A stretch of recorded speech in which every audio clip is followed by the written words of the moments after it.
This morning, I decided to do some journaling. After my practice over the last few weeks, I think it's really important that I reflect on everything that I have learned so far. So I'm just on my way to go and pick up Cohen, but I've got so much to talk to you about today. I cannot wait. It was the end of chapter 12 yesterday, which is all the chapters in The Universe Has Your Back. But that does not mean to say that my practice finishes there. Today, something really interesting happened, and I can't wait to share it with you. Oh my gosh, it has been like this all day today, and it has not stopped.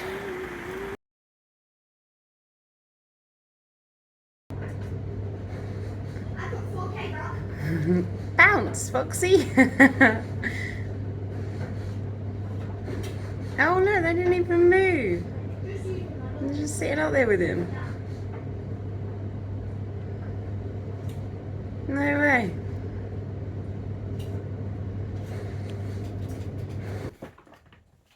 Hello, it is Monday and I hope everybody has had a really good start to the week. So, over the last couple of weeks, as you know, I have been following The Universe Has Your Back. I've been talking to you about the exercises, the universal lessons, and some really points that have helped move me closer to my spiritual energy, to my spiritual growth. I've been learning so much, guys.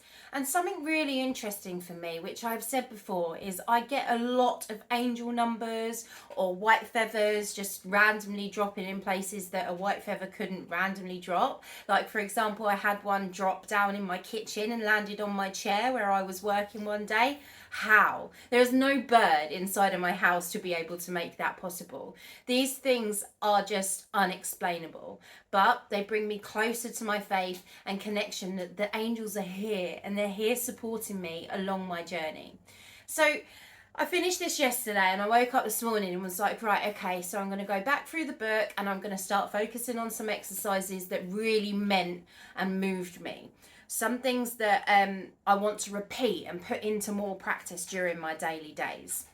The Course in Miracles is mentioned throughout the book, and this is this book that Gabrielle also did, and I've got my vlog and reflect on it. May Cause Miracles. This is incredible. It's just as amazing as this one. I would say definitely read both, and I don't know what order to recommend them in because, well, actually, I do. You need to read this one first because when you read this one, it then like makes sense when she mentions about the lessons, but you can read this independently without having read this. I know that I read this a couple of years back during the pandemic with my friend Rachel, and now a few years later I've done this one. I'm actually a big fan of this woman, and I've recently ordered her new book that's coming out called Self-Love, and my Cohen has decided to eat some Crispies, which is not Crispies, they're sweeties. So excuse the rustling. Anyway, this new book's coming out. It's called Self-Love, and because I've pre-ordered the book, I've been lucky enough to get a free slot on her virtual masterclass all about the tools that are inside this book. I can't wait for this, guys. It's happening mid-November, so if I can, when I can, I will vlog on that journey too. But I'm looking forward to the release of this book that's going to come around at the end of the year. But in the meantime, I'm really going to focus on strengthening and deepening my practice with these two books. So I got an email this morning from Gabby saying to come along and to open up to your angels and to actually start talking to your angels. So I always have like a little comment whenever I see a number, like I see them on my phone or I see them in the shops or I see them on my washing machine. Like it's ridiculous how much I see the angel numbers, but I feel so comforted and supported by the lessons that they are trying to teach me within these moments. So whenever you see these numbers, think about what it is that you're thinking in that moment. So for example, if you're thinking about something to do with your career or a relationship or anything, you just go on and do a little bit of research and try and find out what that message the angel is trying to tell you in that very moment. Now, to deepen your process and to start speaking to your angels and asking for more guidance, there is a beautiful meditation that Gabby has, and it's all about connecting with those angels. I sat down today and I'd done this meditation, and the angel that came forward for me was Angel Raphael. Now, interestingly enough, this angel is in green, and it's strange because I'm drawn to green at the moment. Like I bought this blanket and I want to create a tree in my kitchen that's got this beautiful green. I just want to be around green. And interestingly enough, Archangel Raphael is all about the energy of green. So he also is full of compassion and help for people who are struggling physically, mentally, emotionally, and spiritually. You'll have to forgive me because I'm reading from my book, but this is such early days for me to start opening up that connection to my angels. Now, during my meditation, lots of things came up for me. Lots of things like, don't give up, you're on the right path, you're doing the things that you need to be doing, I'm here to support workers like you, and I'm here to offer you healing during your times of struggle. Now, it's really interesting because I haven't been a smoker for around 5 years now, and recently I've been so tempted to go back to smoking. I've just wanted to pick up a smoke. I've wanted to feel that release that you tend to get when you smoke, and I've struggled over the last couple of weeks with thoughts around picking up a cigarette. Now, I haven't done so, but I've kept pushing myself through, and it's really interesting that he's shown up because he's an angel who can help people with addiction and help people who struggling mentally and physically with other areas as well. And he really does feel close to home to me right now. When I did a bit more research into him, he also actually symbolizes hope. Funny that. Seeing as I'm all about hope and trying to help people find hope during the midst of this crazy darkness that we may be living in and may be stuck in. It's not an easy journey, guys. It really is not an easy journey, but it is one that's worth it. And I know that if I choose to see things through love and support, I feel much better grounded.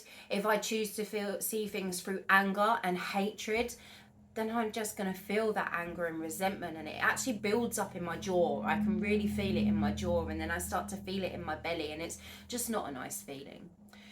After this meditation, it says about free flow writing for 4 minutes. So you don't think, you literally just put on paper whatever comes up for you after this meditation. And I want to take a minute to actually read this to you now because it's actually beautiful upon reflection.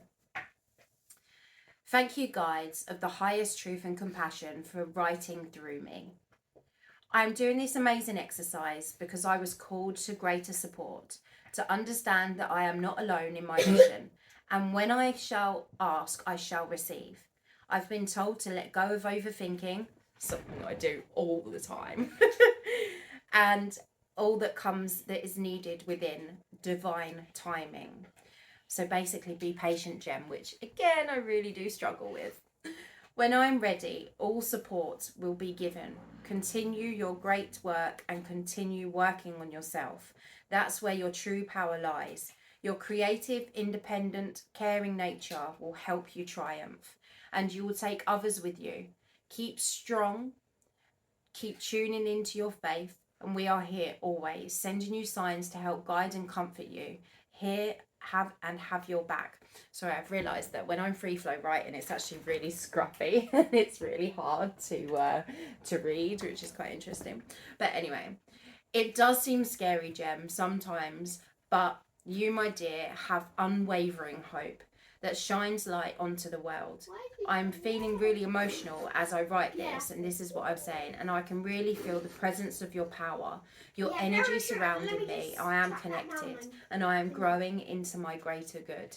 And guys, when I was sat in this meditation, Gabby says about certain ways that you might feel their presence. You might see them visually, or you might start to feel sensations in your body, like shivers or tingling in your arms. But for me, I just felt this really strong energy just encompassing me, and it was really quite relaxing. I had to breathe because sometimes I do feel like the energy that comes around me, I get a bit nervous that I can't control it, and that it's too much. But breathing just bringing myself back to my deep breaths in and out really allows me to, and you know what, strangely, I just shut my eyes because I'm being blinded by this ring light, but I see green, and I know that you see those, but sometimes you see like blue, purple.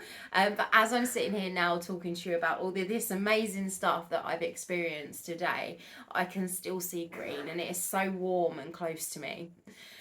Anyway, I'm going to stop babbling on because my Coco's is doing lots of little noises in the background. So I'm going to go and give him some loving. But guys, learn to connect, learn to talk and open up through meditation and even through prayer. I know this might seem a little bit religious because when I'm reading it, I sometimes sit there and go, oh, I just don't know. But it's undeniable. I'm not saying this is a god. I'm not saying this is a god at all. But what I'm saying is it's something. It's something bigger than me, and it is helping me every single step of the way, and it can help you too. Woo!